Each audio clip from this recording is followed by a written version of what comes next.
The glory of being a top athlete and excelling in a sport can represent the highest of highs, but the pressures that come along with that status can take a huge toll on elite athletes. Former NCAA Division I champion gymnast and author Olivia Carras joins us now to talk about the ups and downs for athletes who are at the top of their game. Good morning. Good morning, Aubrey. So we know that there's been a lot of spotlight put on the women's gymnastics team in Tokyo for the U.S. Talk about the pressures that those girls, those ladies are feeling. The pressure is high. And that just seems so silly to say because obviously it's the Olympics, the pressure is high, but it is. And at the end of the day, these women are so focused on during the process. We've been saying Simone Biles' name for years now. And in the process of these women making this team, we've talked so much about women's gymnastics that now we're at that peak of what's supposed to be the most exciting and intense moment of gymnastics in the last four, I guess now 5 years. And so the pressure really has become immense, more so after everything that's happened in the gymnastics community the last few years. These women are both athletes as well as advocates for really important matters of discussion that are going on in our world. And obviously right now, Simone Biles had to step down from the team competition. We're hearing a lot about mental health, and I hear a lot of people applauding her decision to do that. I mean, obviously it would be very rewarding to take home the gold, but, she's taking care of her mental health. What are some of the other rewards and benefits when athletes do face that pressure and, really hit the peak of their game?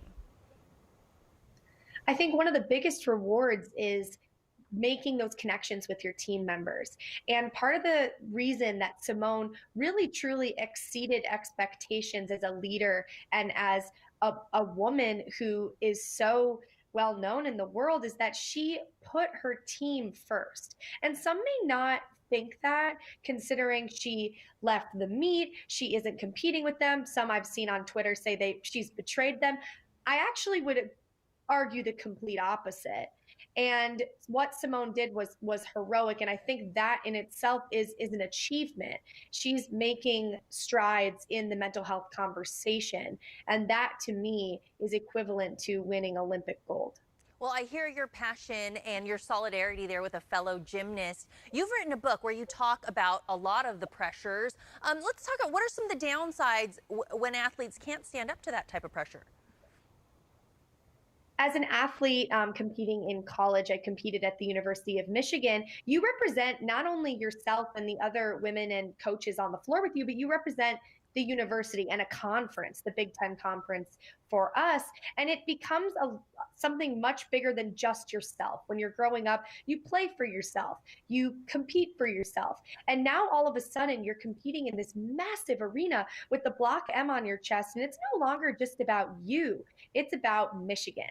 And that comes with a lot of pressure and a lot of stress. And you really have to figure out how to use that to your advantage. I love Michigan. I love competing. So I want to do this for my teammates and for the university as opposed to it being a larger burden. And we see that a lot, especially with football, basketball, baseball, hockey, people betting on sports and an athlete potentially not performing to the level that the world expects them to, and there being that kind of pressure on them. Yeah, those expectations, in gymnastics included, very high stakes, a lot of pressure there. I can't even imagine. What are you hoping that readers of your books take away, especially maybe young athletes that look up to you and aspire to do those types of things?